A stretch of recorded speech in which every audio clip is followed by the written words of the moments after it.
Hi brother. Hi bro. ఇప్పుడు next వచ్చే ఎలక్షన్స్లో ఏపీలో ఎవరు సీఎం అయితే బాగుంటుంది అనుకుంటా? సీఎం చంద్రబాబు పవన్ కళ్యాణ్ అలయన్స్ వస్తుంది కదా, వాళ్ళే.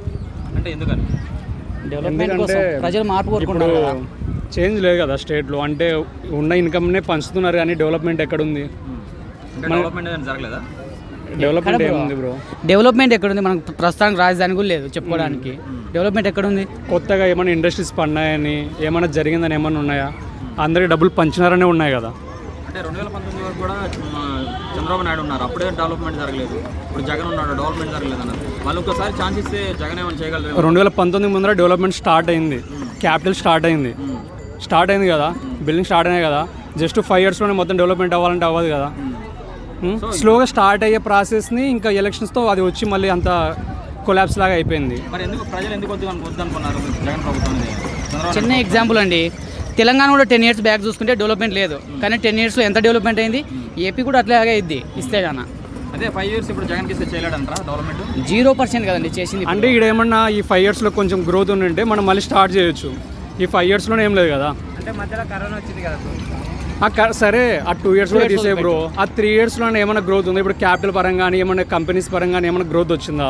విద్యా వైద్య రంగం బాగా చేశా అంటున్నారు. విద్యా వైద్య రంగం ఓకే. ఆ విద్య ఆరోగ్యశ్రీ బంద్ అయిపోయింది కొట్టక, ఎన్ని కోట్లో బాకీ ఉందంట. సరే విద్య అయితే ఓకే, విద్య మంచిగానే ఉంది. అంటే స్కూల్ ఇవంతా డెవలప్మెంట్ ఓకే ఉంది, కానీ అన్నీ ఉండాలి కదా, 1 2 ఉంటే సరిపోదు కదా. జగన్ దగ్గర నాకు తెలిసి బ్యాలెన్సింగ్ లేదండి, వితౌట్ బ్యాలెన్సింగ్గా చేస్తుండ్రు. వాలంటీర్ల వ్యవస్థ ఓకే బ్రో, వాళ్ళు బాగానే చేస్తున్నారు.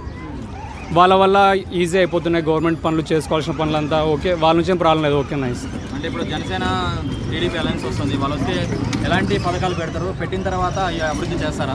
అంటే వాళ్ళకు కూడా ఒకసారి ఛాన్స్ ఇవ్వాలి కదండి. వాళ్ళని కూడా 5 years చూస్తాము, ఒకవేళ వాళ్ళు డెవలప్మెంట్ చేసినా అంటే ఇంకో 5 years ఇస్తాము. అంటే 5 years చూసుకుంటూ పోతే ఇప్పుడు డెవలప్మెంట్ ఆగిపోతుంది, తప్ప నుంచి స్టార్ట్ చేస్తారా అయిపోతుంది. అంటే చంద్రబాబుని ఆల్రెడీ చూసాం కదండి, చేస్తానని నమ్మకంతో ఓట్లేస్తారు ప్రజలు.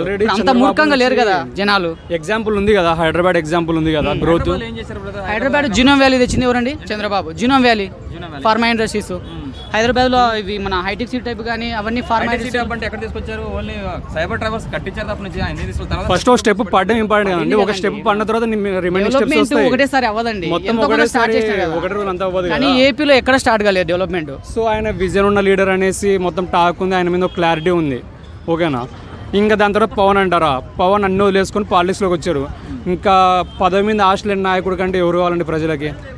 కొంతమంది యువత కూడా ఏమంటున్నారంటే స్టూడెంట్స్ని అన్ఎంప్లాయిడ్ యూత్ని పక్కన పెడితే గ్రౌండ్ లెవెల్లో చూసుకుంటే ప్రతి విలేజ్లో వైసీపీ వస్తుందని అంటున్నారు. దీనిపైనే ఉంటారు. ఎలా వచ్చిందండి? ఏపీలో డెవలప్మెంట్ ఉంటే మేము తెలంగాణకు వచ్చి ఇక్కడ పని చేసుకోవాల్సిన అవసరం లేదు ఫస్ట్ ఆఫ్ ఆల్. అంటే తెలంగాణ డెవలప్మెంట్ ఉన్న వాళ్ళు ఇతర రాష్ట్రాలకు పోయి బెంగళూరు, చెన్నై అటు పోయి జాబ్ చేసుకోవాలి లేరా? ఏపీలో లేకనే కదా ఇక్కడ వచ్చి. కానీ రేషియో తక్కువ కంపారిజన్, మీరు చెప్పిన దాంట్లో పోలిస్తే రేషియో తక్కువ ఉంటుంది.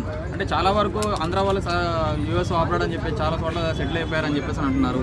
దాంట్లో మన జగన్ కూడా చాలా వరకు స్టైఫండ్ ప్రకారం ఈయన కోట్లు శాంక్షన్ చేశారు కదా, దీనిపైన ఉంటారు. అదైతే క్లారిటీ లేదు నాకు. నీకు క్లారిటీ ఉందా? అంటే డెవలప్మెంట్ అంటే ఏంటి, ఒక మాటలో చెప్పు. డెవలప్మెంట్ అంటే యువతకు కావాల్సినది నోటిఫికేషన్స్ కానీ పారిశ్రామికవేత్తంగా ఐటీ కంపెనీస్ కానీ ఆటోమేటిక్గా డెవలప్ చేశారంటే యువతకు ఉపాధి దొరికిద్ది, అంతే కదండి. అదర్ స్టేట్స్కి వెళ్ళరు. మెయిన్ అది కావాల్సిన వనరులు ఇచ్చేసి వాళ్ళకి ఏమైనా కొన్ని అనవసరపు పథకాలు ఇవ్వడం ఏపీలో అనవసరం. అంటే పథకాలు ఇచ్చి సోమరిపోతులు చేస్తున్నారా? రైట్. మరి అంటే సోమరిపోతులు అంటే ఇప్పుడు దాంతో యూజ్ ఉందండి. పథకాలు ఎలా ఉండాలంటే మామూలుగా చెప్తారు, మీకు ఐడియా ఉండే విద్య, ఇంకా ఫుడ్, షెల్టర్ ఇలాంటివన్నీ ఇవ్వాలంతే జనాలకి. అవి కాకుండా రిమైనింగ్ ఇంకా ఎక్స్ట్రా ఇచ్చేస్తే ఎక్కడ పని చేస్తారు? దాని తర్వాత ఇంకొకటి క్లియర్ చెప్తా, ఈయన జగన్ పాలన ఎలా ఉందంటే ఇప్పుడు ఇద్దరు ఫాదర్స్ ఉంటారు. ఒకరు 100 రూపాయలు ఉంటే 100 రూపాయలు పిల్లలకి ఏం చేస్తారు, పని చేసి వాళ్ళని హ్యాపీగా పెట్టేస్తారు. ఎంత ఒక 2-3 days. ఇంకొకరు ఏం చేస్తారు, 100 రూపాయలు ఉంటే 100 రూపాయలతో వాళ్ళకి బుక్స్ ఏదో కొనిచ్చి ఒక విజన్ క్రియేట్ చేస్తారు నెక్స్ట్ డెవలప్ అయ్యేలా. ఇప్పుడు జగన్ పాలన ఎలా ఉందంటే ఆ ఉన్న డబ్బుల్ని పంచుతున్నాడు అంతే. What next? ఇప్పుడు ఆల్రెడీ లాస్ట్లో ఉంది మొత్తం. ఏదో చూసాను ఒక యూట్యూబ్ వీడియోలో, ఇంకా మొత్తం ఉన్న డబ్బులు అంతా పనిచేసి ఇంకా లాస్ట్లో ఉన్నాము. మరి నెక్స్ట్ ఏంటి? మనకి ఇన్కమ్ జనరేట్ అయ్యేది ఏదైనా క్రియేట్ చేయాలి కదా, కంపెనీస్ తీసుకురావడం కానీ ఏదైనా. అలా లేదు, జాబ్స్ క్రియేట్ ఇలా అదనమాట. కొడాలని రోజా గారి పరిస్థితి ఏంటి ఏపీలో? వాళ్ళిద్దరికీ అనాలని కూడా తెలీదు. ఇంకా ఏం లేదండి, ఇంకా వాళ్ళిద్దరికి అంత క్లారిటీ లేదు, ఇంకా నడుస్తూ ఉంది, ఇంకా నెక్స్ట్ క్లోజ్ అవుతుందిలేండి. అంటే ఈయన సిద్ధ అంటే ఆయన సిద్ధమా అంటున్నారు చంద్రబాబు నాయుడు గారు, దీనిపైన మీరు అర్థం కాలేదు, మళ్ళీ చెప్పండి. సిద్ధం అంటే ఆయన సిద్ధమా అంటే వారి వర్షన్లో వాళ్ళు సిద్ధమండి, సిద్ధమా సిద్ధం ఉంటారు మామూలుగా కదా. ఇంకా మార్కెటింగ్ మాత్రం రెడీ ఉంటారు. అంటే మామూలుగా ఉంటుంది కదా, వారు లేనిది ఎట్టుంటుంది చెప్పండి. ఏమంటారు, మనిషి దగ్గర కథ లేనప్పుడే మార్కెటింగ్ ఎక్కువ ఉంటుంది. ఫైనల్గా 2024 ఎలక్షన్స్లో ఏపీలో టీడీపీ జై జనసేన టీడీపీ. Thank you.